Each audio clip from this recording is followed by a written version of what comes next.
बोले जैसे श्री राम जी का विवाह हुआ वैसे ही सकल कुंवर ब्याए ते ही करनी, उसी प्रकार सब जो कुमार हैं उनका विवाह हुआ। अब सकल कुंवर का मतलब ये तो है ही कि चारों भाइयों का, लेकिन पाल साहब महापुरुष तो कहते हैं सकल कुंवर का मतलब है बारात में जितने कुंवारे बच्चे आए थे, जितने कुंवारे आए बोले सबका विवाह हो गया, इसलिए लिख दिया सकल कुंवर ब्याए ते ही करनी, सबकी ससुराल जनकपुर हो गई। इसलिए आज भी कोई ससुराल जाता है तो कहते हैं क्यों जनकपुरी गए थे क्या, जनकपुरी जा रहे हो हा?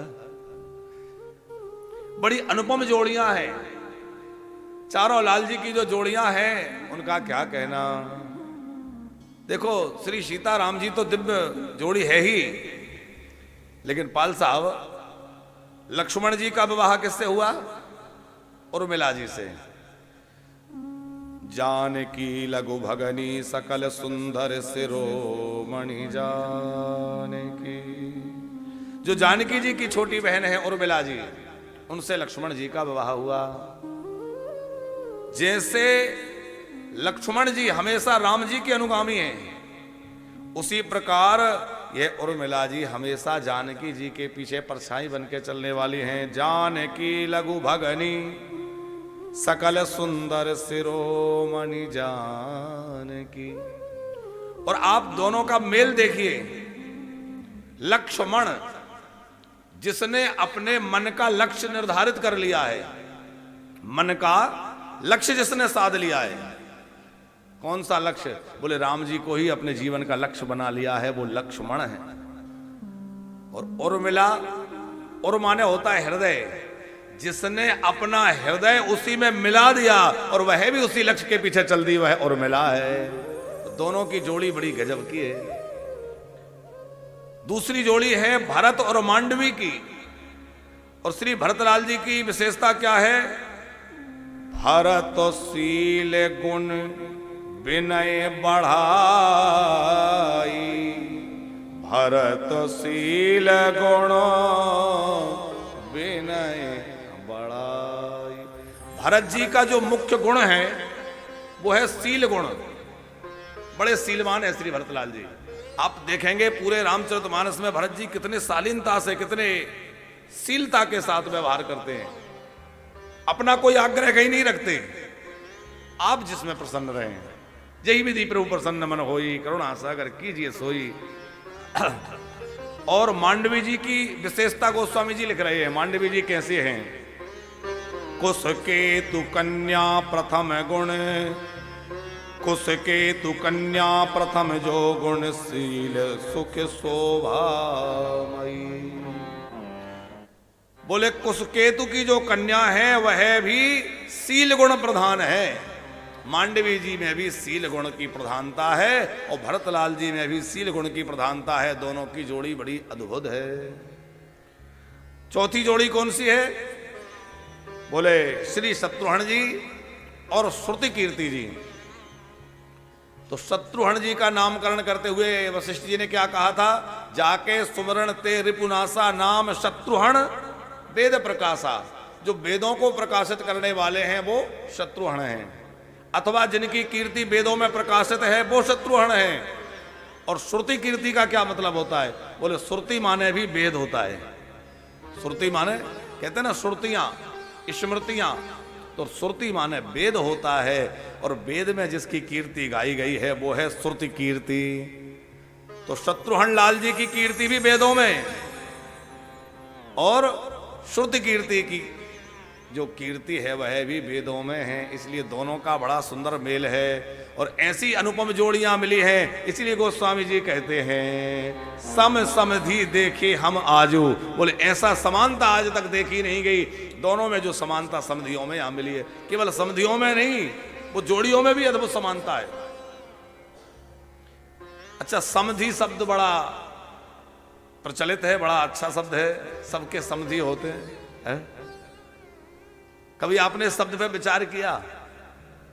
धी माने बुद्धि, धियो यो नः प्रचोदयात, मेरी बुद्धि को प्रेरित करें, तो माने धी माने बुद्धि। जिनकी एक समान बुद्धि हो वो है समधि। सम, समान बुद्धि वाले, एक जैसी विचारधारा वाले, एक जैसे विचार रखने वाले जो लोग हैं वो समझी है?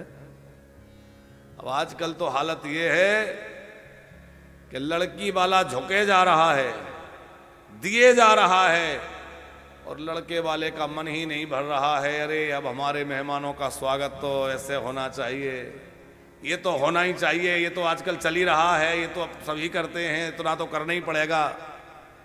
वो कहते भी जाएंगे हमें कुछ लेना नहीं है, हमारी कोई मांग नहीं है, पर इतना तो है। जाने कैसे कैसे लोग ले लेते हैं। भैया विचार करिए आप, एक और बेटी का पिता खड़ा है, एक और बेटे का पिता खड़ा है, दोनों में बड़ा कौन है? बोले है तो दोनों समान, क्योंकि समझी हैं तो बराबर है, कोई छोटा बड़ा नहीं है। लेकिन फिर भी जो व्यवहार में देखा जाता है, बेटी का पिता झुकता है। जनक जी झुकने लगे, दशरथ जी ने झुकने नहीं दिया, प्रणाम नहीं करने दिया। नहीं, जनक जी बोले मैं बेटी का बाप हूं, मुझे झुकना चाहिए। दशरथ जी बोले नहीं, आप क्यों झुकेंगे, मैं झुकूंगा। बोले क्यों? बोले इसलिए कि ये बताओ, दान देने वाला बड़ा होता है कि दान लेने वाला बड़ा होता है? बोले दान देने वाला बड़ा होता है। बोले आपने दिया है। अरे भैया, बेटी का बाप तो देने वाला है, और उसने धन दौलत तो, जीवन की कमाई तो दी है, अपने हृदय का टुकड़ा तुम्हें दे दिया, और क्या चाहते हो, अपनी बेटी तुम्हें दे दी।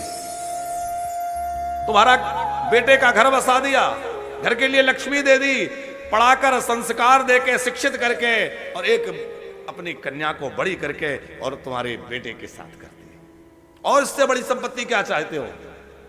उससे बड़ी कोई संपत्ति हो ही नहीं सकती। अच्छा देखो, मां जो है बेटे को ज्यादा प्रेम करती है।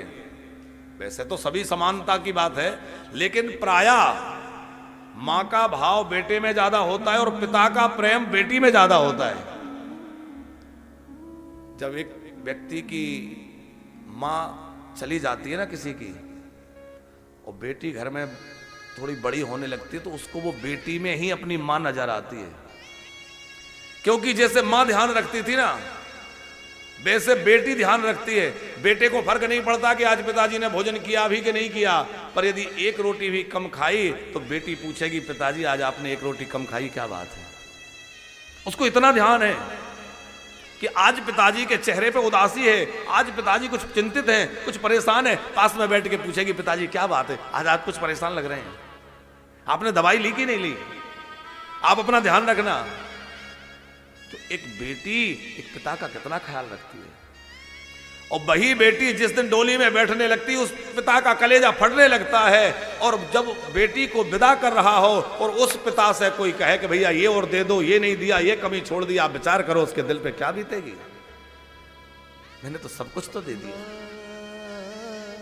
और सच मानना, आप लोगों ने अनुभव किया है कि जिस दिन एक पिता अपनी बेटी को डोली में बिठाता है, वो अपने आप को बड़ा कंगाल महसूस करता है कि आज मेरा सब कुछ जा रहा है, मेरी बेटी विदा हो रही, माने मेरा बहुत कुछ चला गया। उस समय बेटे के पिता का धर्म क्या है, वो हृदय से लगाकर कहे कि आप झुकिए मत, आप जो है अपने आप में मन छोटा मत करिए, आप तो श्रेष्ठ हैं, आप बड़े हैं, आपने मुझे बेटी का दान दिया है, आपने मुझे अनुपम भेंट दी है, इससे बड़ा और कोई दान हो ही नहीं सकता। इससे बड़ी चीज क्या हो सकती है। दशरथ जी कह रहे हैं महाराज जनक, आपने अपनी बेटी देकर के और मुझे कृतार्थ कर दिया, इस दशरथ को और क्या चाहिए। उसके बाद सुंदर विवाह की विधि, और अब हम लोग वनवास की कथा, आज राम वनवास की कथा होनी है, इसलिए इधर की कथा वैसे तो जो है कोहबर में ले जाती हैं सखियां, और कोहबर की बड़ी मीठी कथा है कि कैसे सखियां कोहबर में ले जाकर और चारों दुल्हा सरकार के साथ कैसे विनोद करती हैं। और मिथिला की गालियां बड़ी प्रसिद्ध हैं, तो मिथिला की गालियां जो है सखियां सुनाती हैं, बड़ा सुंदर प्रसंग है। और उसके बाद बहुत दिनों तक बारात रुकी, विदाई का अवसर आया। जैसे ही बेटियां डोलियों में बैठने लगीं, महाराज जनक व्याकुल हो गए और जो विदेह कहे जाते हैं आज वह पबक पबक के रो पड़े। आज वह अपने धैर्य को नहीं रोक पाए, उनका धैर्य खो गया। मिटी महामर्याद ज्ञान की, उनकी ज्ञान की मर्यादा मिट गई। लीन राय और लाई जान की, मिटी महामर्याद ज्ञान की। सीए बिलो की धीरता भागी, रहे कहावत परम विरागी। जो विरागी कहे जाते हैं वह महाराज जनक अपने हृदय को रोक नहीं पा रहे।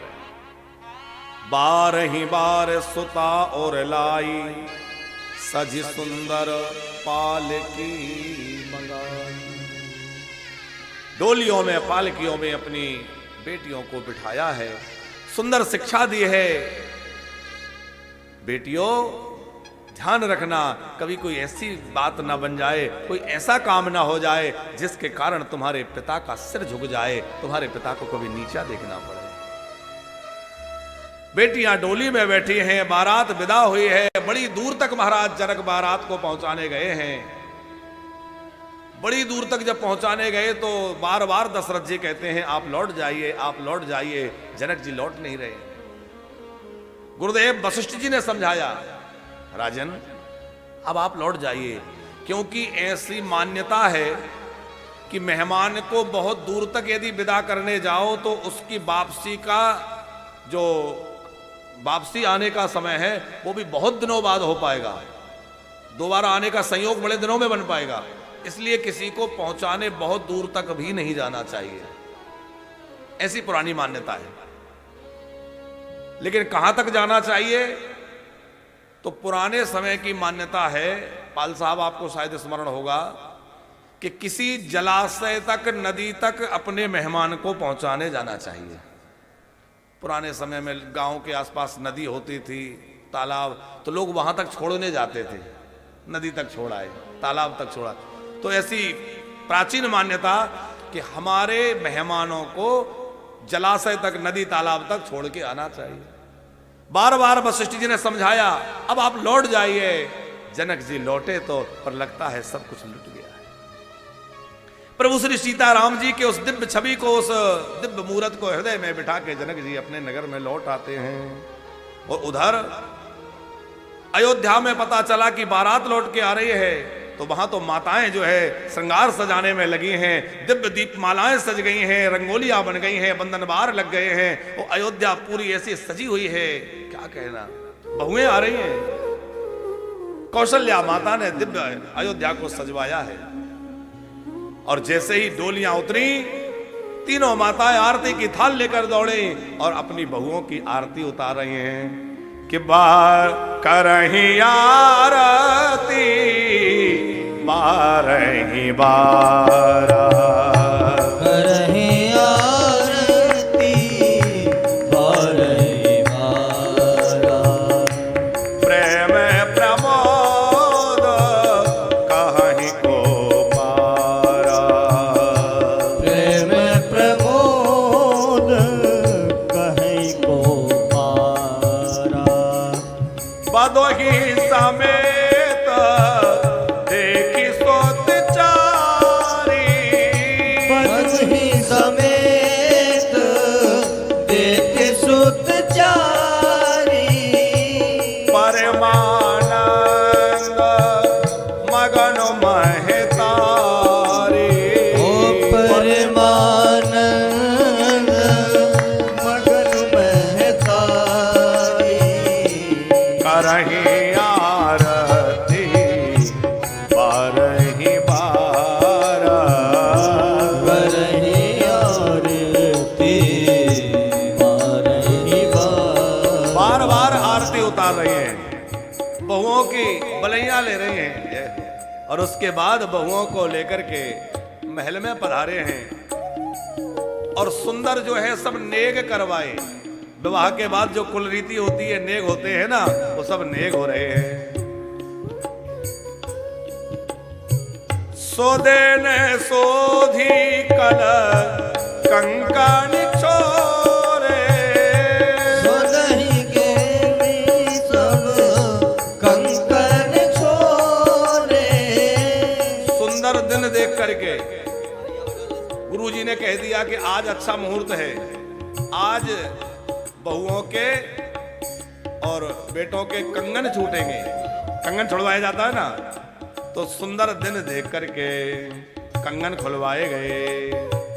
सोदेनी सोधे कर कंकण छोरे, सोदनी सोध कर कंकण छोरे।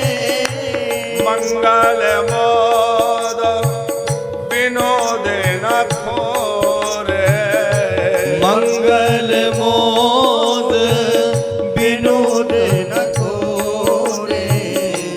मंगल मोद विनोद न छोरे। मंगल मोद विनोद न छोरे। बड़ा आमोद प्रमोद हो रहा है, बड़ा आनंद हो रहा है। और विश्वामित्र जी को लगा अब मुझे अधिक नहीं रुकना चाहिए, क्योंकि मैं विरक्त महात्मा, किसी गृहस्थ के घर ज्यादा रहना ठीक नहीं है। मेरा काम हो गया, अब मैं चलूं। बार बार विदा मांगते हैं। विश्वामित्र चलन नित चाही, जाना तो चाहते लेकिन जा नहीं पा रहे हैं। क्यों? कौन रोक रहा है? दशरथ जी तो रोक ही रहे हैं, लेकिन विश्वामित्र जी रुके क्यों हैं? बोले राम सप्रेम विनय बस रही। राम जी का प्रेम, राम जी से विरह हो जाएगा, वियोग होगा, इसलिए मन लगता है एक दिन और रह लें, कम से कम इस छवि का दर्शन होता रहेगा। लेकिन लगता है कि अब मुझे अधिक नहीं रहना चाहिए। तो बार बार दशरथ जी से जाने के लिए अनुमति मांगी, और महाराज दशरथ हाथ जोड़ के सामने खड़े हो गए। चक्रवर्ती नरेश हैं महाराज दशरथ, लेकिन क्या कह रहे हैं? आज आपके आशीर्वाद से, आपके अनुग्रह से मेरे सारे काज बन गए। तो हे नाथ, हे महामुनि, मैं आपको क्या दे सकता हूं? कोई महात्मा विदा हो, उनको कुछ विदाई देना चाहिए, कुछ दक्षिणा देना चाहिए, पर मेरे पास ऐसा कुछ नहीं है जो आपको दे करके मैं और इसका ऋण चुका सकूं जो आपने मेरे साथ उपकार किया है। तो मैं इतना ही कहूंगा, नाथ सकल संपदा तुम्हारी, मैं सेवक समेत सुत नारी। हे नाथ, मेरी जो कुछ संपत्ति है वो सब आपकी है। मैं, मेरे पुत्र, मेरे सेवक और मेरी स्त्रियां, मानो सब कोई आपके चरणों में समर्पित हैं। बड़े प्रसन्न हो गए, और प्रसन्न होकर के विश्वामित्र जी ने कहा अब सब कुछ मेरा? बोले हाँ आपका। तो बोले सब हो गया मेरा, और मैंने आपको दिया संभालने के लिए, आप संभालो। और विश्वामित्र जी इतना कह के कमंडल उठा के चल दिए। ये व्रत का काम है, संत का काम है। एक गृहस्थ के घर जाए, आशीर्वाद दे, उसका मंगल करे और मंगलाशासन करके अपना आगे बढ़े। उसके बाद गोस्वामी जी बालकांड को विराम करते हैं। निज गिरा पावन करण कारण, राम जस तुलसी कहो।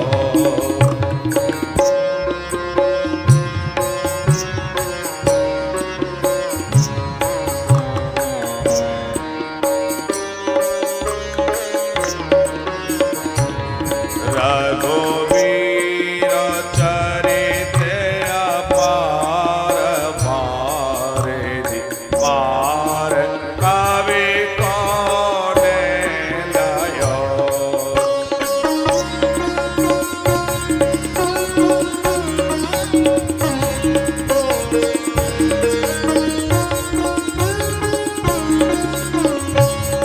उपमा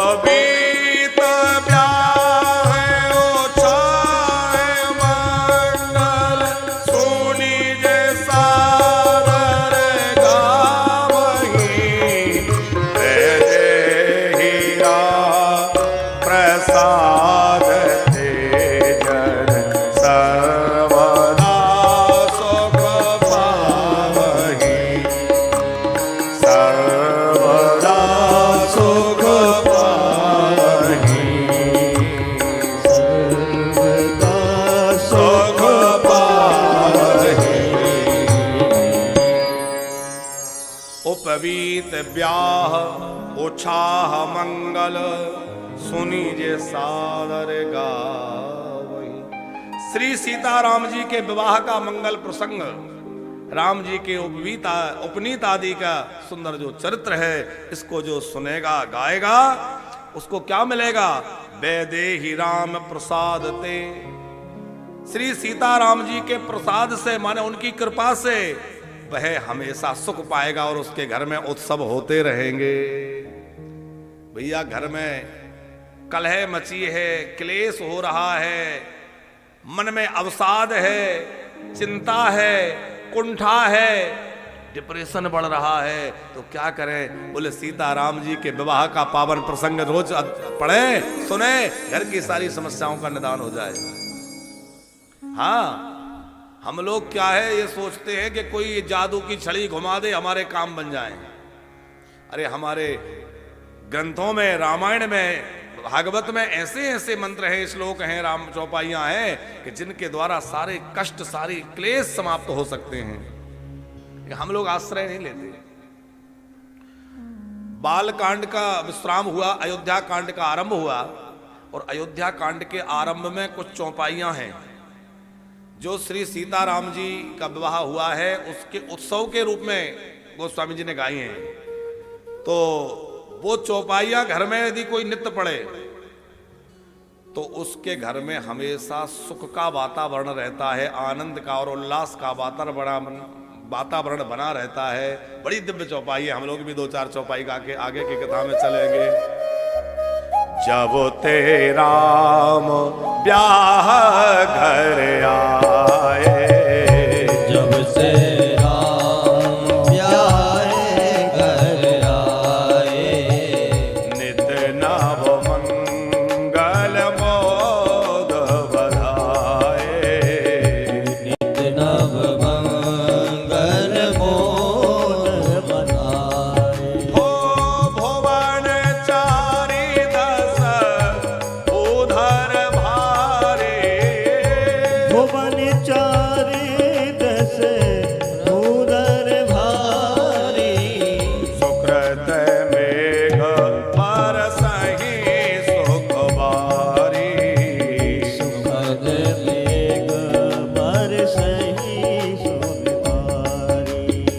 हृदय सिद्धि संपत्ति नदी सुहाई, रिद्धि सिद्धि सामत नदी सुहाई। उमागी अवध आमोदे कहाँ आई, उमदे अवधे अम्बरी गंगाई। हे मणिगणपुर नर नारी सुजाति, मणिगणपुर नर नारी सुजाए, सुचि अमोल सुंदर सब भांति, सुखी अमोघ सुंदर सब भागे। कहीं न जाए कछु नगर विभूति, जनो इतने विराज कर तोते।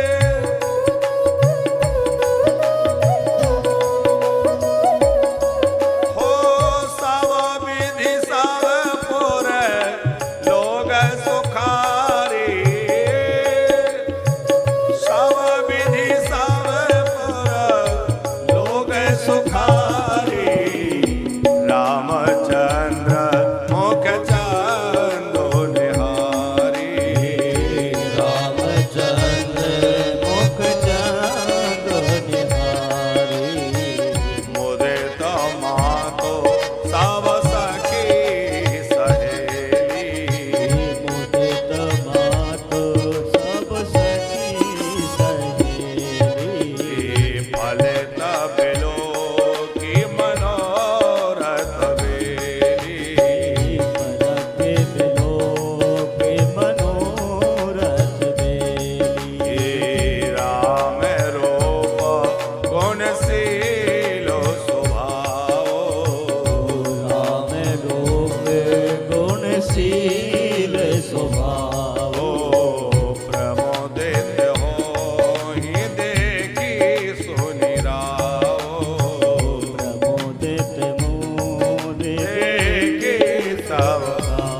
चौपाइयों का गायन हमने इसलिए किया कि ये जो चौपाई हैं इनको आप याद कर लीजिए अथवा घर में लिख लीजिए, किसी पत्रक में लिख लीजिए।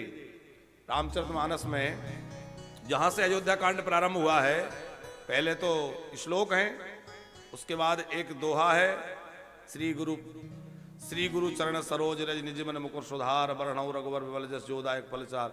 इसके बाद में जो चौपाइयां हैं, जब से राम ब्याह घर आए नितर में मंगल मोद बधाए, यहां से लेकर के और अगले दोहे तक राम रूप गुण शील स्वभाव प्रमोदित होय देख सुनि राव। ये जो चौपाइयां हैं इनका जो नित्य प्रत पाठ करता है उसके घर में नित्य आनंद। जय सिया राम जय जय सिया राम, जय सिया राम जय जय सिया राम, जय सिया राम जय जय सिया राम, जय सिया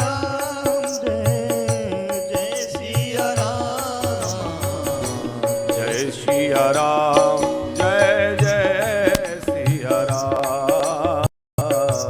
जय सिया राम, जय सिया राम अब जो है सभी के मन में बड़ा उत्साह है, आनंद है, लेकिन सबके मन में एक लालसा है। क्या? गोस्वामी जी बड़ी सुंदर पंक्ति लिखते हैं, सबके और अबलासो अस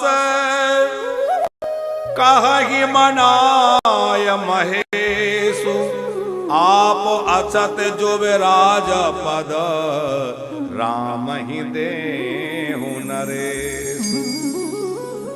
बोले बहुत सुंदर सीताराम जी का विवाह संपन्न हो गया, चारों बहुएं घर में आ गई, पर अब क्या हो? बोले सब अब तो देखना चाहते हैं कि श्री राम जी सीताराम जी राज सिंहासन पर विराजमान हो जाए। पाल साहब, व्यक्ति की इच्छाएं कभी पूरी नहीं होती। मन में एक इच्छा हो पूरी हो जाए तो दो चार नहीं आ जाती है, वो पूरी ना हो कि और नहीं आ जाते हैं, आती नहीं। अब पहले सबको लगता था कि महाराज दशरथ के यहाँ एक बेटा हो जाए, एक ही हो जाए, एक का तो कहे कौन, चार चार हो गए। फिर उनकी बाल लीलाओं को देखते देखते सब मुदित होते थे, फिर सोचते थे बहुएं आ जाए, तो एक नहीं चार चार बहुएं भी आ गई। अब सबके मन में नई इच्छा, बोले सीताराम जी सिंहासन पर बैठ जाएं, सबके और अभिलाषो अस। पर अच्छी अभिलाषा है, श्री सीताराम जी राज सिंहासन पर विराजमान हो जाएं, और ऐसा सबका मन है। पर कोई महाराज दशरथ से ये कहने का साहस नहीं कर रहा है, मन में सबके है पर कोई कह नहीं रहा है। तो अच्छा पहले ये बताओ, आप लोगों ने बाल भोग वगैरह ले लिया कि नहीं? बाल भोग माने ब्रेकफास्ट कर लिया? हाँ, नहीं तो भूखे रह जाएं, कहे महाराज जी ने आज ऐसे ही बिठा दिया। सब ठीक ठाक है? यात्रा वालों का भी बड़ा मन था कि एक दिन कथा सुने, सामने बैठ के टीवी में तो हमेशा सुनते हैं, नहीं आए? नहीं, बहुत सारे लोग आए हैं, अब नहीं आए तो उनका दोष है। उनके लिए जो सुविधा उन्होंने मांगी वो प्रदान कर दी कि ठीक है भैया, कथा के समय परिवर्तन करके सवेरे के सत्र कथा हो जाए, आप लोग भी कथा का आनंद ले लें। देखो, यात्रा करने का जो सुख है, आप लोग 84 कोस यात्रा जो लोग भी कर रहे हैं, तो 84 कोस की यात्रा का जो फल है वो तो है ही है, अपने आप में अनुपम है। पर कथा और मिल जाए, यात्रा के साथ कथा और मिल जाए तो फिर कहना ही क्या है। तो चलो एक दिन कथा भी सुन जाए। आज तो 84 कोस यात्रा का विराम है, अगली यात्रा कब होगी? कल हमारे मुख्य यजमान जी पाल साहब पूछ रहे थे, पहले भी आपने एक बार ये बात रखी। तो आने वाले कार्तिक महीने में, कार्तिक का महीना जो है बड़ा श्रेष्ठ माह है, और कल हमने कहा था उस समय ना ज़्यादा गर्मी होती है ना ज़्यादा ठंडी होती है, मौसम भी अनुकूल रहता है, और कार्तिक का अपना एक महत्व है। तो आने वाली कथा जो तीर्थ यात्रा जो रहेगी 84 कोस यात्रा, वो कार्तिक के महीने में रहेगी। आप लोग कार्तिक में जो लोग भी करना चाहें और यात्रा कर सकेंगे। गोस्वामी जी बड़ी सुंदर आगे की कथा कहते हैं, एक समय सब सहेत समाज, राजसभा रघुराजो विराज। एक समय की बात है, अयोध्या नरेश महाराज दशरथ अपने सिंहासन पर आसीन हैं, राज सिंहासन पर राज दरबार लगा हुआ है, सारी सभा लगी है, दरबार सजा हुआ है, मंत्री महामंत्री सामंत सब बैठे हैं और चक्रवर्ती नरेश अपनी राजगद्दी पर बैठे हैं। और स्वभाववश दशरथ जी ने दर्पण निकाला और अपना मुख देखने लगे। राय स्वभाय मुकुर कर लीना, स्वभाव माने ऐसा उनका स्वभाव था, ऐसा वो करते रहते थे, उनकी आदत में था। तो आप लोग जरा विचार करें कि क्या ये आदत अच्छी है? सिंहासन पे बैठ के दर्पण देख रहे हो, और वो भी इतने बड़े राजा, दरबार लगा है, बड़े बड़े राजा बैठे हैं, मंत्री बैठे हैं, सभा लगी है। अब हम यहाँ व्यास गादी पे बैठे हैं और बार बार दर्पण देखें। आप लोग कहेंगे महाराज अब आप अपने को ही देख लो, हम चले हैं। अरे भाई ये कोई दर्पण देखने की जगह? तो महाराज दशरथ सिंहासन पे बैठे हो, वहां बैठ के दर्पण देख रहे हैं, और वो भी आज नहीं देख रहे हैं, बोले इनका स्वभाव है, देखते रहते हैं, राय स्वभाव। तो ऐसा क्यों? दशरथ जी कोई ऐसा वैसा काम नहीं कर सकते, क्यों देख रहे हैं? देखो दर्पण का मतलब है विचार के दर्पण में, बहुत ध्यान से समझना कथा को, विचार के दर्पण में अपने आप को देखना। और जिस समय हमारी सब ओर से जय जयकार हो रही हो, हर जगह हमारी प्रशंसा हो रही हो, लोग हमें बड़ा अच्छा मान रहे हो, कह रहे हो, उस समय अपने आप को दर्पण में देखने की बड़ी आवश्यकता है। वो कौन सा दर्पण है? विचार का दर्पण है कि लोग जैसा कह रहे हैं मैं वैसा हूं कि नहीं हूं। कहीं ऐसा तो नहीं कि वैसे ही झूठी झूठी हो रही है, मुझे जैसा होना चाहिए मैं वैसा हूं कि नहीं है। अपने आप को दर्पण में देखें। अच्छा, हम दूसरों को दर्पण दिखाने का काम करते हैं, अरे तुम अपने को देखो, अरे तुम ऐसे हो, तुम ऐसे हो, और दूसरे को दर्पण मत दिखाओ, खुद दर्पण देखो कि मैं कैसा हूं साहब, मेरा जीवन कैसा है, ये दर्पण देखना है। मैं कैसा हूं, मुझ में क्या कमियां हैं। अच्छा, हम लोग दर्पण के सामने जाके क्या करते हैं? कहीं कुछ लगा है तो उसको हटाएंगे, बाल ठीक करेंगे, अपने आप को व्यवस्थित करते हैं, कुछ गड़बड़ है उसको ठीक करते हैं। तो विचार के दर्पण में भी यही करना है, अपने आप को देखना है और फिर देखना है मेरे अंदर कहाँ कमी है, मुझ में क्या गड़बड़ी है, उस गड़बड़ी को ठीक करना है। यही दर्पण देखना है कि अपने आप को सुधार किया जाए, मुझ में क्या गड़बड़ है। स्वभाववश महाराज ने दर्पण देखा तो उन्हें कुछ दिखा। क्या? मुकुट कुछ खसक गया है, मुकुट टेढ़ा हो रहा है। बदन बिलोक मुकुट सम कीना, अपने मुकुट को देखा टेढ़ा हो रहा है तो उन्होंने मुकुट को सीधा किया। अच्छा, मुकुट टेढ़ा होने का मतलब क्या है? ये सत्ता खसक रही है, राजमुकुट है तो सत्ता खसक रही है, और मुकुट खसकने लगा तो दशरथ जी समझ गए कि अब ये सत्ता भाई हमारे से खसक रही है, अब हम किसी और को दे दें, उत्तराधिकारी को सौंप दें। और हमारा भी मुकुट जिस दिन खसकने लगे नहीं तो जबरदस्ती उसको धारण करने की चेष्टा मत करो, उससे चिपके मत रहो कि नहीं हम तो हम ही रखेंगे, निकाल दो। आप कहेंगे हम मुकुट पहनते ही नहीं। अरे भैया, मुकुट खसकने का मतलब समझते हो? एक समय था आप ऑफिस से लौट के आते थे, सारा घर एकदम शांत, सब व्यवस्थित, तुरंत टेबल पे पानी, चाय, सामने खड़े हैं बच्चे, जी पिताजी, जी पतिदेव। तो एक समय था कि लौटते थे तो इतना आदर सत्कार मिल रहा था, और फिर समय आया कि हम घर लौट के आए और हमने बहू से चाय मांगी, और बहू के रसोई घर में बर्तनों की उठापटक ज्यादा बढ़ गई, और 4 बार मांगने में भी चाय नहीं मिल रही, तो समझ लो कि मुकुट खसक रहा है? जहां अवहेलना होने लगे, उपेक्षा होने लगे, तो समझ लेना कि भैया अब मुकुट खसक रहा है, अब ज्यादा चक्कर में नहीं पड़ना है, अब तो मुकुट किसी और के सर पे रख के हमें निकल लेना है। अब ये राज सत्ता किसको दे दें? बोले हम जिस सत्ता पर, हम जिस गादी पे बैठे हैं, वो तो अपने बच्चों को, जिस पद पर बैठे हैं वो पद तो किसको दे दें? अपने बच्चों को, उनके जो अधिकारी हैं उनको दे दिया जाए। घर के मालिक बने थे, अब घर के मालिक बच्चों को बनाओ भाई, अब आप लोग संभालो, गृहस्थी संभालो, बड़े हो गए, जिम्मेवारियां संभालो। तो हम क्या करें? बोले अपने हृदय के राज सिंहासन पर श्री राम को विराजमान कर लें। हमारे हृदय सिंहासन पर अब काम ना रहे। अभी तक हमने अपने हृदय सिंहासन पर काम को बिठा रखा है, कामनाएं, वासनाएं, लेकिन हृदय राज सिंहासन से कामना वासना को हटा करके और हृदय राज सिंहासन पर राम को विराजमान कर लें। यही इस कथा का भाव है भैया, राम को बिठा दें। अब तो भजन में लग जाएं। महाराज दशरथ ने देखा कि कान के पास में कोई 2-4 बाल सफेद हो गए।